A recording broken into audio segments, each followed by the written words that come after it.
Halo, perkenalkan saya Mirna, peserta Latsar Batch 2, nomor urut 32. Pada kesempatan ini saya akan memaparkan sedikit terkait identifikasi dan solusi tantangan Smart ASN dan juga manajemen ASN.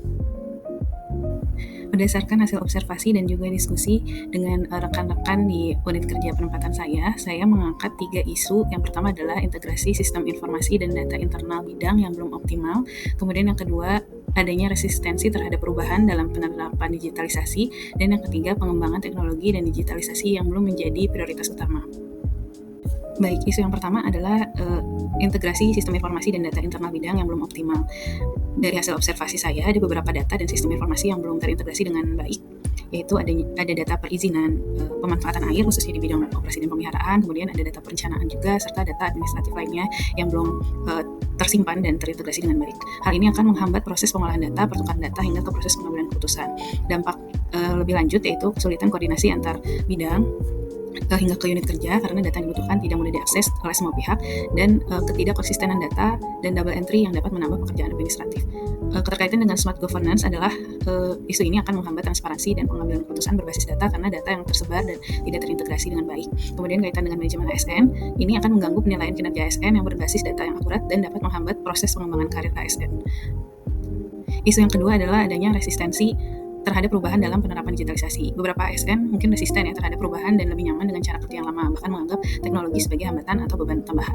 Nah, dampak secara umum ini proses adopsi teknologi menjadi lebih lama dan mempengaruhi keberhasilan transformasi digital dan adanya ketidakpastian menghadapi perubahan cepat dalam lingkungan kerja. Kaitannya dengan smart governance adalah resistensi dapat menghambat transformasi digital dan teknologi yang diperlukan untuk efisiensi dan transparansi dalam pelayanan publik. Kemudian kaitan dengan manajemen ASN yang tidak adaptif terhadap teknologi akan menghambat perkembangan karirnya dan penilaian berbasis kompetensi digital akan buruk. Isu yang ketiga adalah pengembangan teknologi dan digitalisasi yang belum menjadi prioritas utama. Nah, ini pengadaan teknologi di BBWS Ciliwung Cisadane sendiri sebetulnya diperlukan untuk mendukung smart governance dan manajemen ASN berbasis merit, namun belum menjadi prioritas utama. Nah, ini dampaknya akan menghambat proyek digitalisasi karena tidak ada dana untuk membeli perangkat atau sistem yang diperlukan, serta proses pelatihan pengembangan SDM yang terbatas.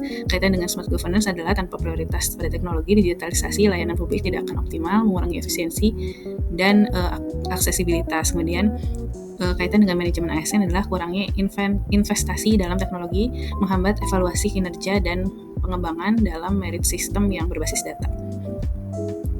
Oke, kemudian pada pemilihan isu utama saya menggunakan analisa USG, di mana berdasarkan hasil analisa ini saya memilih isu integrasi sistem informasi dan data internal bidang yang belum optimal. Alasannya adalah isu ini dinilai sangat mendesak dan harus ditindaklanjuti dalam waktu kurang dari 1 bulan jika memungkinkan. Kemudian dampak isu akan berpengaruh pada 1 unit balai, bahkan mitra kerja, dan juga jika tidak dilanjuti dalam waktu kurang dari 3 bulan, dampaknya akan cepat memburuk. Baik, untuk analisis isu, saya membagi menjadi 4 kategori faktor penyebab utama. Yang pertama ada proses, di mana adanya koordinasi yang lemah dan kurangnya standarisasi data.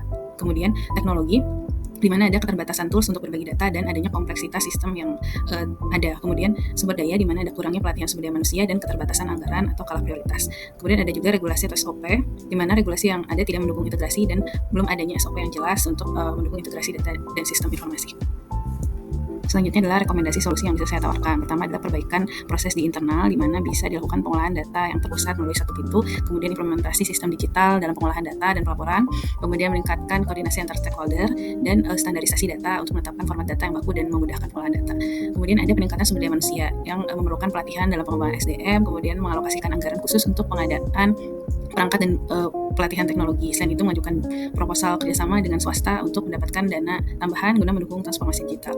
Bisa juga dengan yang ketiga adalah peningkatan tools untuk berbagi data, di mana kita bisa menggunakan alat kolaborasi berbasis cloud atau Google Drive atau OneDrive untuk membangun data warehouse yang memfasilitasi akses data secara bersama. Kemudian ada evaluasi kompleksitas sistem yang memperkenalkan platform yang lebih user friendly untuk digunakan. Kemudian ada pembaruan regulasi dan SOP dengan menetapkan SOP yang jelas mengenai format data, pencatatan, dan pengolahan data. Kemudian bisa juga menyusun regulasi yang jelas terkait pengolahan data dan integrasi sistem informasi untuk mendukung pertukaran data antar instansi atau antar bidang, serta memastikan keseragaman standar. Baik, mungkin itu saja pemaparan dari saya terkait analisis isu sampai ke rekomendasi solusi yang bisa saya tawarkan. Kurang lebihnya mohon maaf. Terima kasih.